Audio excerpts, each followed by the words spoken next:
first lived in Latvia as a diplomat between 1996 and 1999, a few years after Latvia regained independence from the crumbling Soviet Union. I returned to live in Latvia in 2022. This podcast series is based on my observations and experience, with some history and comparisons with my home country of England on aspects of life in Latvia and things to see and experience.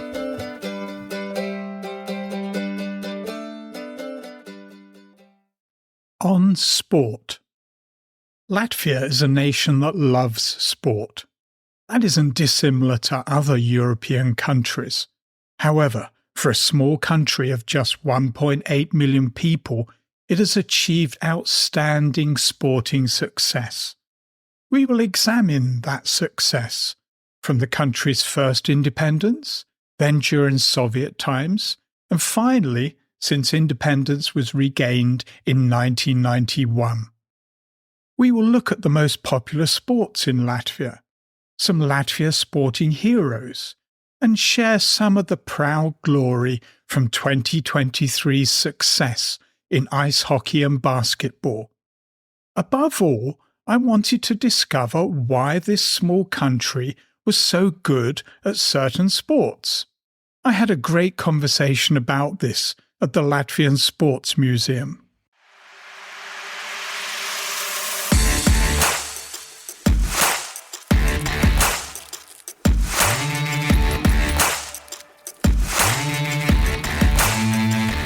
Let's start with a contested issue.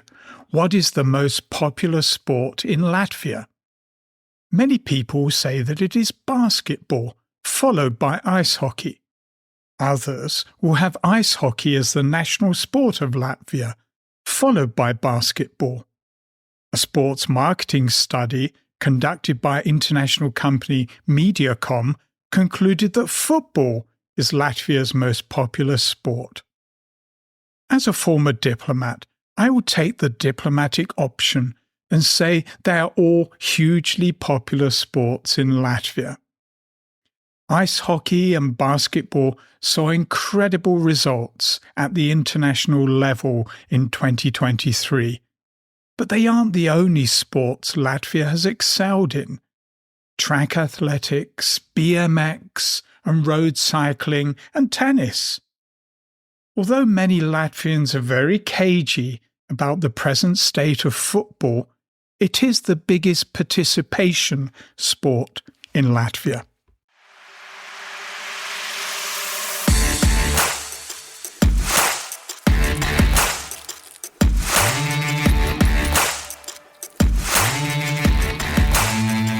Let's begin with ice hockey.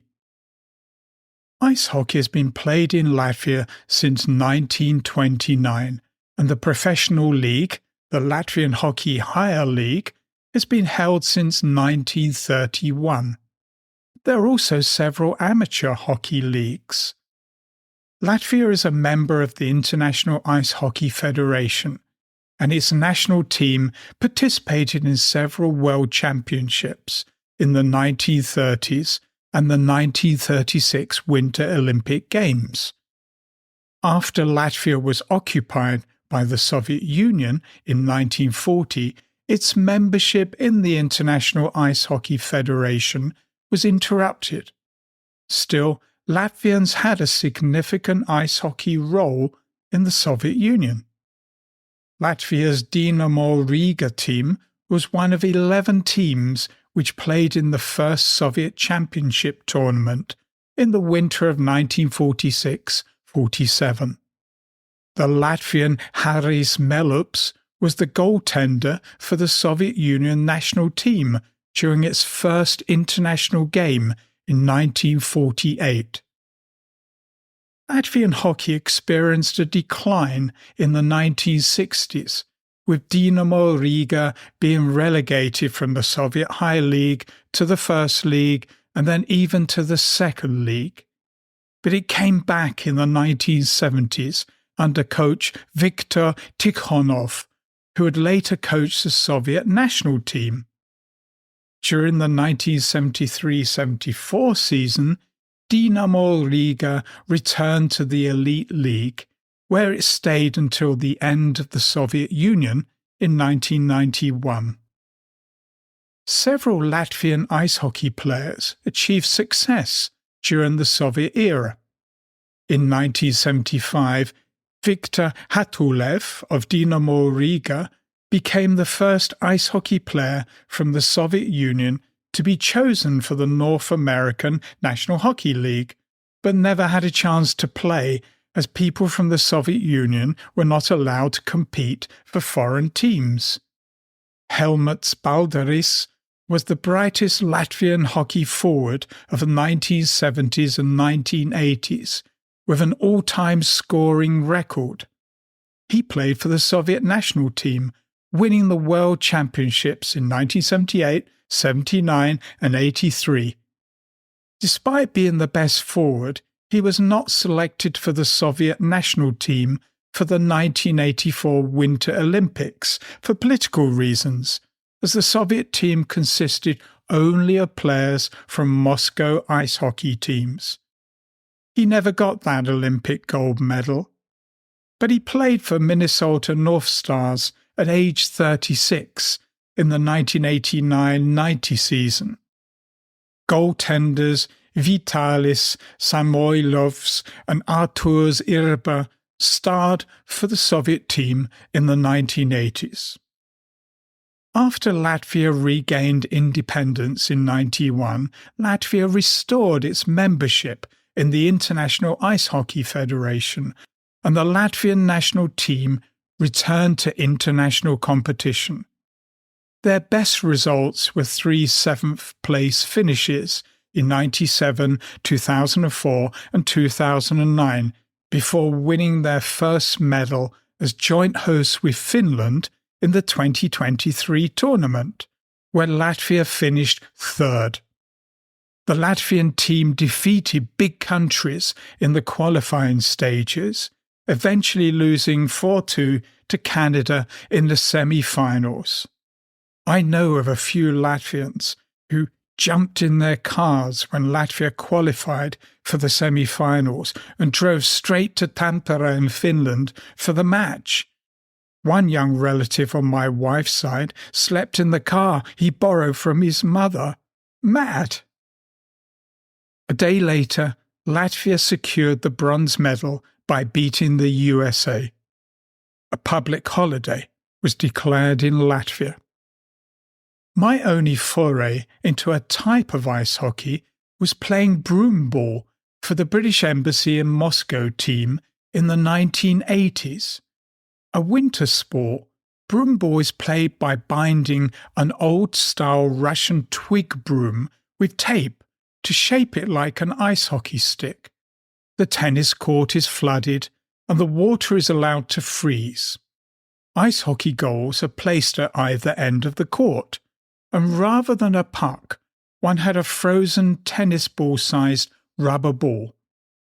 One wore ice hockey clothes except for baseball shoes with round sucker-like holes in the sole to give a little grip on the ice. The rest was a bit brutal, especially when playing the US Marines, who guarded the American embassy. Yes, we had an international competition.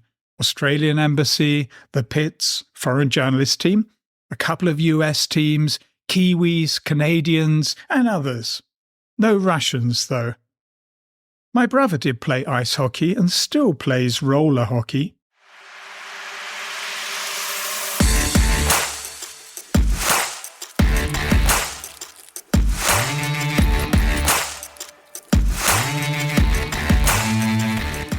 Basketball.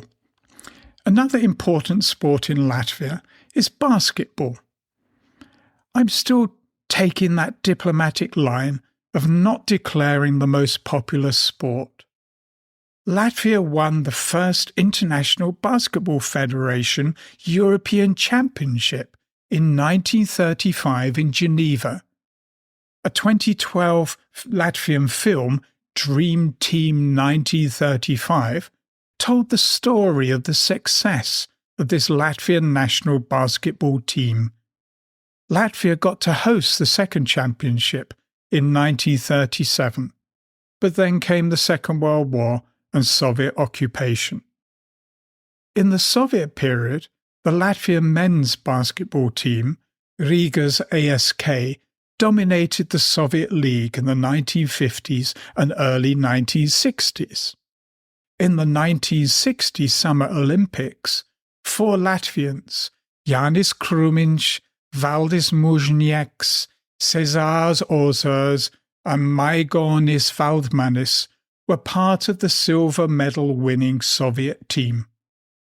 The Soviet Olympic teams in 1956 and 1964 Summer Olympics had 3 Latvian players each. The women's team, TTT Riga, was very successful in the 1970s and 1980s, winning the European Champions Cup 18 times, more than any other team in any team sport. The women's key player in this period was a 2.12 metre, 7 foot tall Uliana Semyonova. She was also dominant in the Soviet national team in international games, winning 2 Olympic and 3 World Championships. We will talk more about Uliana in a few minutes. The guard Valdis Valters was the most highly acclaimed player of the 1980s for men's basketball. He won the European Championship with the Soviet team in 1981, but did not get a chance to play in the Olympics because of the Soviet boycott of the 1984 Summer Olympics in Los Angeles. Another Latvian, Igors Miklinieks, won gold with the Soviet team 4 years later in the 1988 Summer Olympics. Latvia returned to international competition as an independent country in 1992. The qualification stages of the 1992 Summer Olympics were the first tournament for Latvia's team. 2 Latvian players, Igors Miklinieks and Gundars Vētra, chose to play for the Russia reunified team, which was sure to qualify, rather than the Latvian team. Bad choice. Their decision caused a lot of resentment in Latvia, and they never played for Latvia again. After Latvia regained independence, Latvia's National Basketball League was dominated by the Brocēni team in the 1990s and the Ventspils team in the 2000s. The Latvian men's basketball team finished 8th place in the 2001 European Championships, and the women's team reached the semi-finals at the 2007 European Championships. Then came the FIBA World Cup in 2023, Latvia's World Cup debut. Before the tournament, Latvia was ranked in 29th place. During the contest, the Latvian men's team defeated a few pre-tournament favourites in France, Brazil, Italy, and the reigning champion, Spain. Latvia finished in 5th place, and the quarter-finals were a very close match against Germany. But what a result! From 29th to 5th.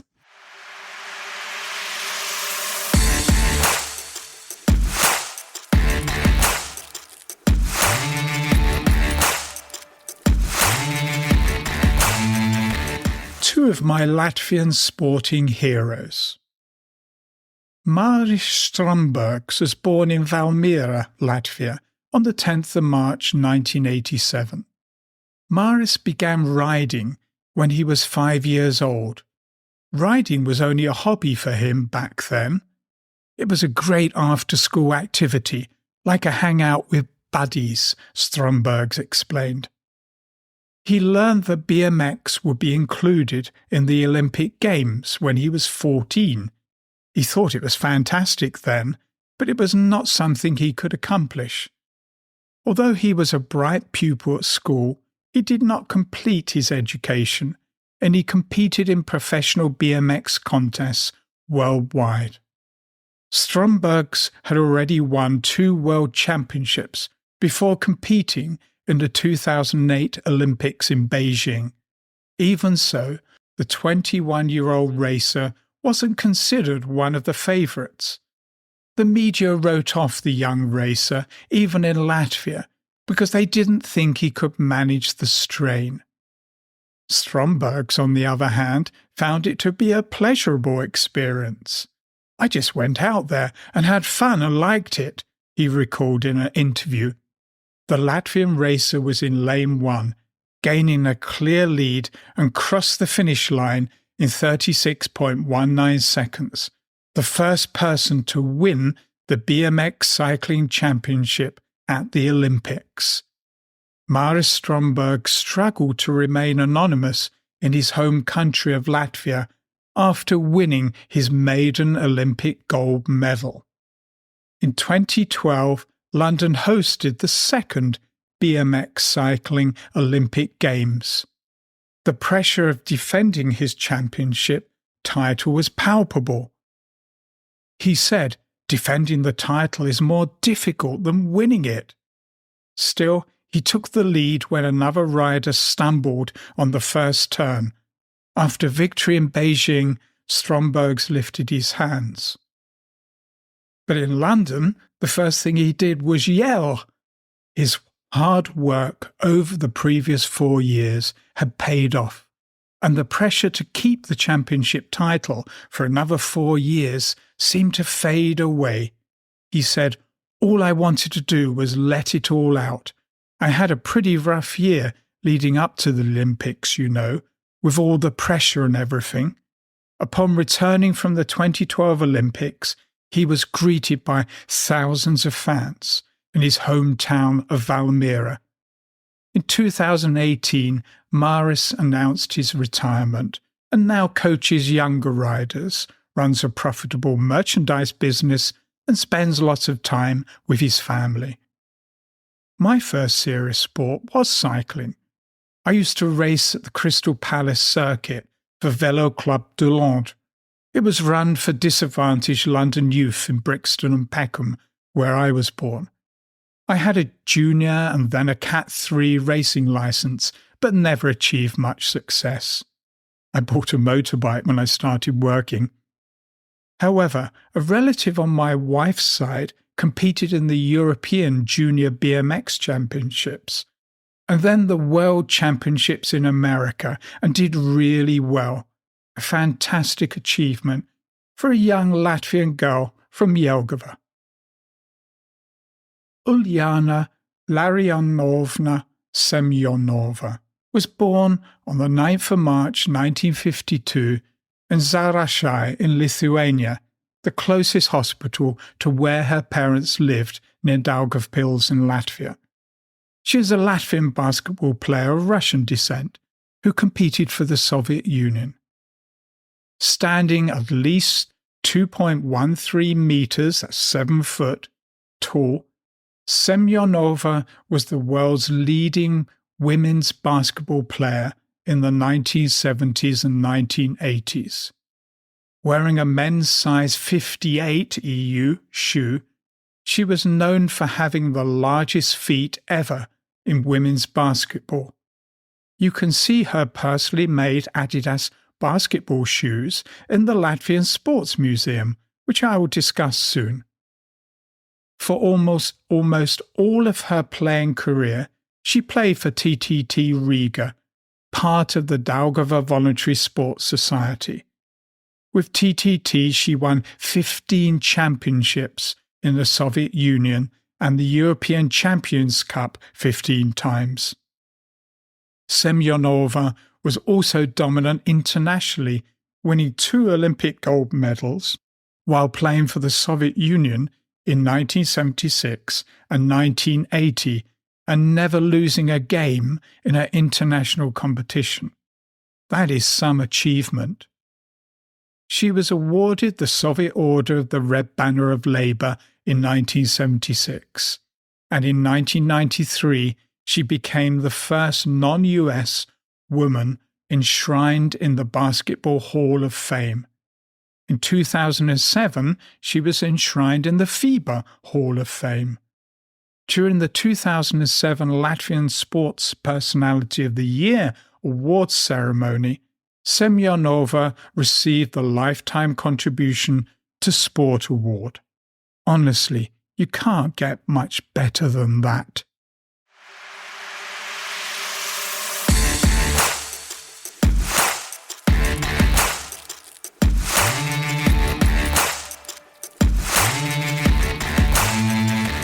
Sigulda. Sledging first took place in Sigulda in 1887. Several alpine skiing venues were built around the sledging track following the Second World War. By the late 1960s, the city authorities of Sigulda approved the construction of a new track designed by the Leipzig Sports Facilities Scientific and Technical Centre in East Germany. Construction was completed in 1986. It was built primarily for the needs of Soviet bobsledders and lugers. Still, after the restoration of independence in Latvia, the track became the training centre for Latvian winter sports athletes. Although the skeleton wasn't initially in the building plan, Sigulda has hosted World Cup races in skeleton since the 2000s. Luge competitions are held in Sigulda each year, and although the track isn't certified to host four-person bobsleigh races, some international competitions cannot be staged there. Zintis Ekmanis and the original track builders designed a new layout which changed two curves and made four-person bobsleigh races possible. However, some lugers were unhappy with this idea because it might render the track unusable for women's singles and men's doubles luge. Dainis Dukurs, the now former track manager and bobsleigh brakeman, said in an interview for Sporta Avisa that there was an experiment involving Juris Šiks, Andris Šiks, Tomas Dukurs, and Martin Dukurs, the last two are his sons, in which the quartet drove a four-person bobsleigh down the track without crashing. Dukurs stated this proves that the track is, in fact, suitable for four-person teams, but to make it perfect for bobsleigh, most of the track should be rebuilt. The track underwent a major renovation. I'd been down the bobsleigh at Sigulda in a bob with my brother Brian, two British Marines and a Latvian professional. It was so scary. Although we were wearing crash helmets, I'm tall, and my helmet was scraping on the ice wall on bends. Due to a little lost in translation, we put a hole in the bob by not pulling on the brake hard enough at the finish. We had a whip round to give the unfortunate Latvian woman money to repair her fiberglass bob. There went our lunch. And there began the start of a week of headaches for me. A British connection. After retiring as an athlete, Martin Dukurs was appointed a performance coach to the British national team in 2022. He is a six-time world champion, a double Olympic silver winner, and the athlete with the most World Cup titles, with a total of 11. In an interview with Inside the Games, Martin said, "Retiring wasn't a one-day decision. I'm 38 now, so although I was always taught to never give up, maybe now it's smarter to do that. And the opportunity to join such a great team came at the perfect time. If I look simply at history of results, no one has achieved what Great Britain has, even a big nation like Germany. They've achieved this without a track, too. That means that the system is a good one. There is some great potential with the athletes, and I like everything that I've seen so far and how things are done. I can see the structure and all the planning, and I can see that it isn't just guesswork." No country has won more Olympic skeleton medals than Britain, and much of that success has been attributed to training at a push-start track in Bath. No snow or ice in Bath, by the way. Ducour's appointment comes with UK Sport having included a skeleton in his funding plan for Milan Cortina 2026, but still needs to be assigned a precise amount. UK Sport estimates an investment of up to £4.8 million, that's €5.7 million, in the skeleton. A mixed-gender team skeleton event has been added to the Olympic programme for Milan Cortina 2026. British Skeleton Performance Director Natalie Dunman said, "It's a huge boost to have Martinch on board for the new Olympic cycle." Martinch is widely regarded as the greatest slider the world has ever seen, and his achievements in the sport are nothing short of incredible.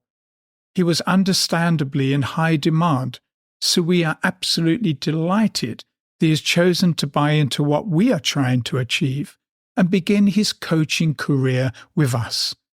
I know that his experience and expertise will rub off on our athletes and our staff, and we've already seen aspects of that in the time he's spent with us so far in Bath. The start of a new Olympic cycle is always exciting, but there is no doubt that bringing Martinch into our team is adding to the buzz about what lies ahead this winter and on the road to Milan Cortina. Viva the next Winter Olympics!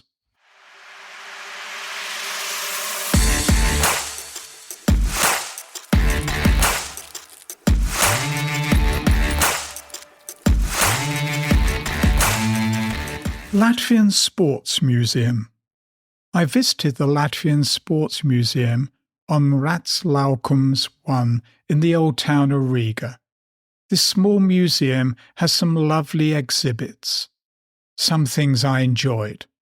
First, the sledges and bobs. There is a red two-person-like bob. You can get in, easier to get in than get out. Among the collection of sledges, I found a bobsleigh sledge built in Cēsis in Latvia in the 1920s. This was found in the 1970s by the engineer Jānis Lamaks in a building near the town of Cēsis, which was planned to be pulled down. The sledge could seat 4 riders and was steered with hand-operated levers that moved cables connected to the sledge runners. Bobsleigh competitions in the pre-war period in Latvia were organised in Cēsis, in the surroundings of Cirulissi. Igors, the son of Jānis Lamaks, a Latvian Soviet Union team cyclist from 1982 to 86, used the huge sledge, as he called it, in winter to train in Valmiera on Bailey Hill with some cycling colleagues. The heavy sledge had to be pulled up the hill after every ride. That was good physical training. In December 2006, the sledge was presented to the Latvian Sports Museum by the Latvia Cycling Federation, Latvia BMX Association, Valmiera Elementary School, and a Valmiera Town Council deputy. Nice story about one sledge. Talking of cycling, you can also find the first BMX bicycle made in Latvia. Helmuts Akis produced this in the Technical Creation Exhibition and Recreation Centre Mesziem's restoration workshops in 1987-1988. The bicycle model was used in the first official Latvian BMX competitions in Valmiera in September 1988. Foreign competitors greatly admired the bicycle due to its original technical solution. You can also see the road racing bicycle Concorde, on which Dainis Ozolis won a bronze medal in road cycling in the 194-kilometre group ride during the Olympic Games in Barcelona in 1992. This steel bicycle was made in Holland in the late 1980s, using parts from Sinelli, Campagnola, San Marco and Mavic. As a racing cyclist at around the same time, I respect the quality of parts. My bike was hand-built by Ron Cooper and used mostly Campagnola parts. One day I was in Ron's workshop, a short distance from my parents' home, and in walks the great train robber, Ronnie Biggs. I was young and awestruck, even by a gangster.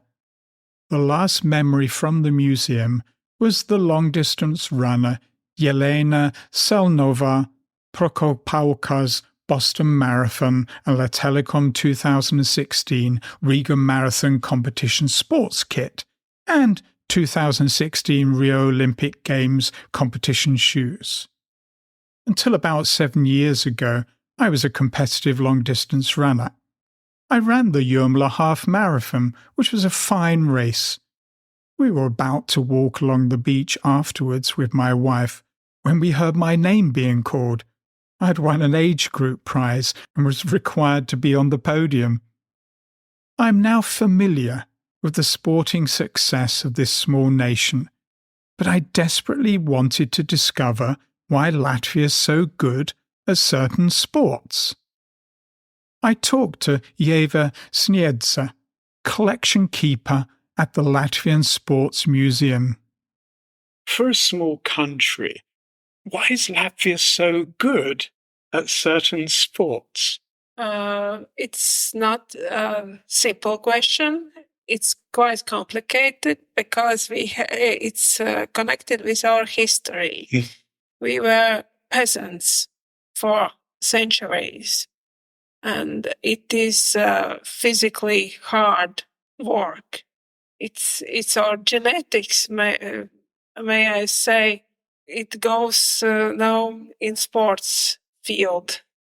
History's played a role in creating not just this year success, but in the years in the past, including during the Soviet Russian times, Latvia in certain sports were very good. Is that from the infrastructure that supports sports?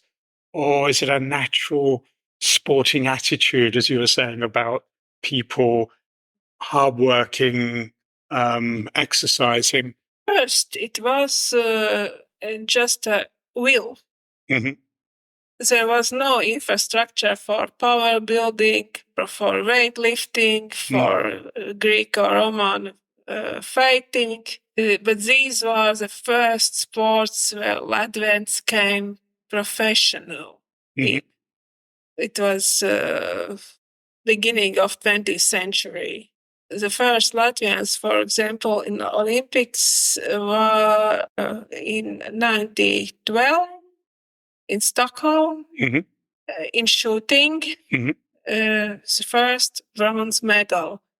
It was Harald's blows. First, it's a will, and second, it comes all physics. And the infrastructure that supports sports people. Yes, infrastructure, we say, was built after Russians came. Because there was a small infrastructure built in Russian Empire types. Yes. For example, Riga's Vingrošanas school, the school of gymnastics. The building was built in beginning of 20th century, but there was no football stadiums. Now Latvia has a number of national sports, ice hockey, basketball, football. Which is the most popular sport? And which one has the most participation in, which is probably going to be different? Most participated sport is football, but it has very poor results. We must do something to get better results, but it's not so easy. The most loved sports in Latvia, it's ice hockey, of course. Bronze medals in World Championship. Yes. It was really was a holiday. Yes, I know a few people National, who went to national. Turku in Finland for that match that were hoping, of course, Latvia was hoping to get to the final, but didn't. Yeah. What about basketball? Basketball was a great success this year. Basketball is a great success. It has deep traditions because first European Championship Latvians won in 1935. We have even movie made about this event called Dream Team 1935. In first independence. Yes, Yes. yes. For team sports, Latvia is a little bit too small, I think. Mhm. For example, in Olympic Games in 1960, in Soviet team, there were 4 Latvians. Mhm. It's half team. For example, in 3x3 basketball, when Latvians win a gold medal, Mhm. first time in Olympics, Mhm. there was a 4 man from Latvia. So it is Mhm. like a limit for us.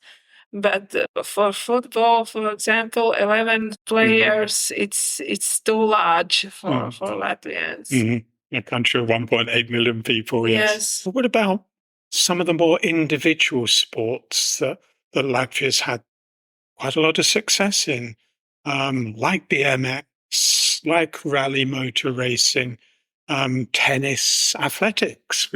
um, The most successful in individual sports for Latvians, it's javelin throwing. uh-huh.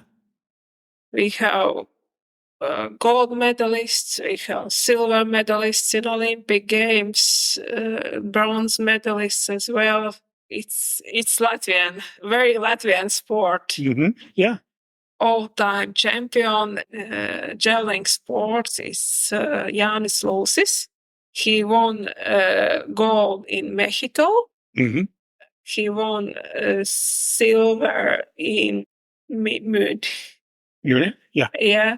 And bronze in Tokyo. Uh-huh.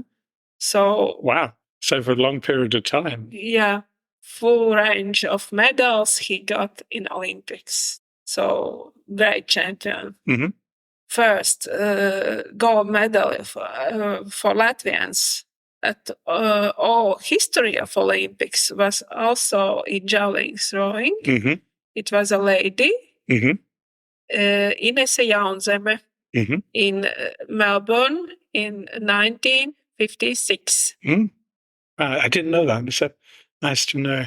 Just picking up, you mentioned about women in sport. In England, women's sports has become very popular, especially football, because the England football team has done very well in European and World Cup competitions.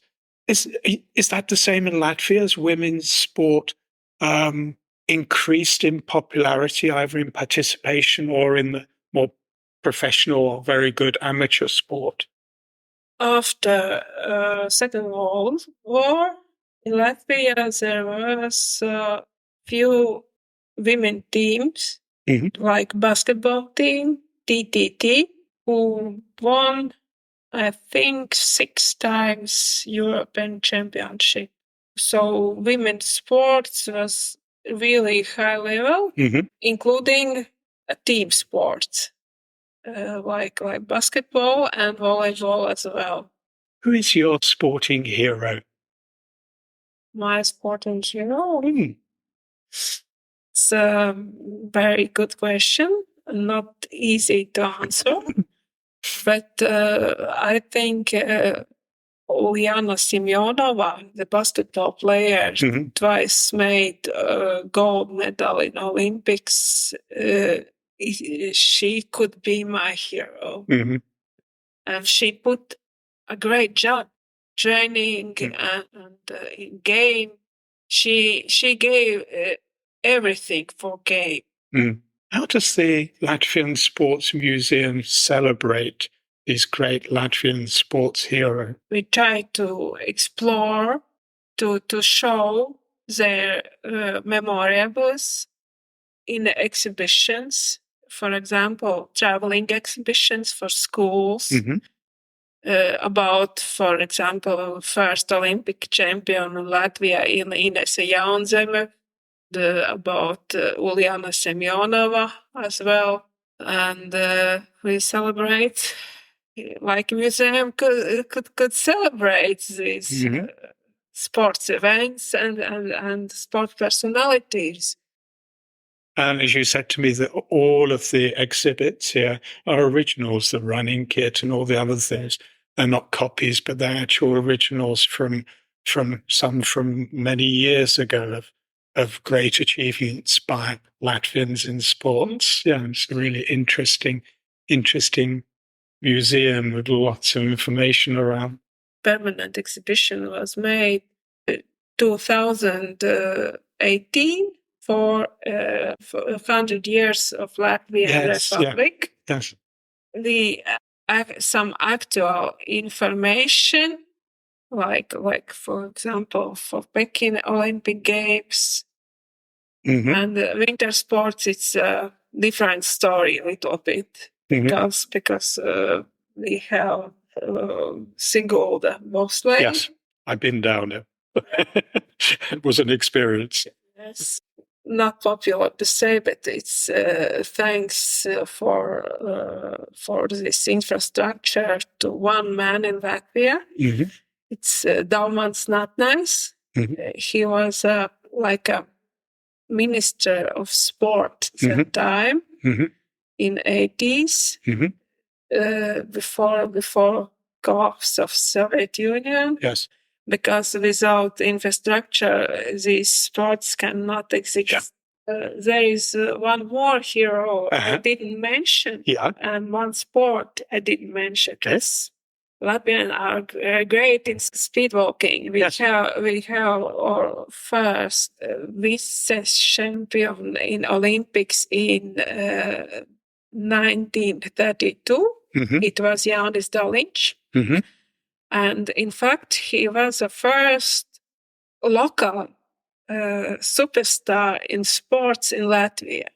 Everyone knew Jānis Daliņš. Yes. Even Foxtrot was made for Daliņš. Ja man Daliņa kājas būtu, if I had Daliņ's legs, I will walk very speed, so Jānis Daliņš was really famous and very charismatic person. He comes from Valmiera, and it's a funny thing because we have 3 Olympic medalists in speed walking, and they all either came from Valmiera, either lived in Valmiera.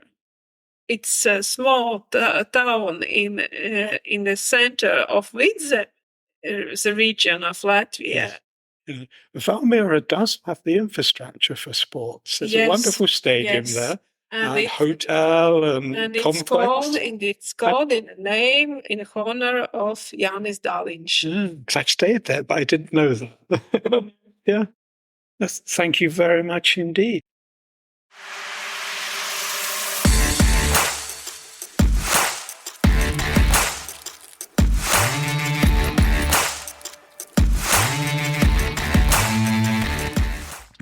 In conclusion, Latvia is sports mad. As a small nation, they have achieved so much in specific sports. Remember the stories about ice hockey, basketball and skeleton. The next time you watch summer or winter international level sports, think about Latvia. If you're in Riga, visit the Sports Museum, an hour well spent. Did I find out why Latvia is so good at some sports? Like the elusive grail, not really.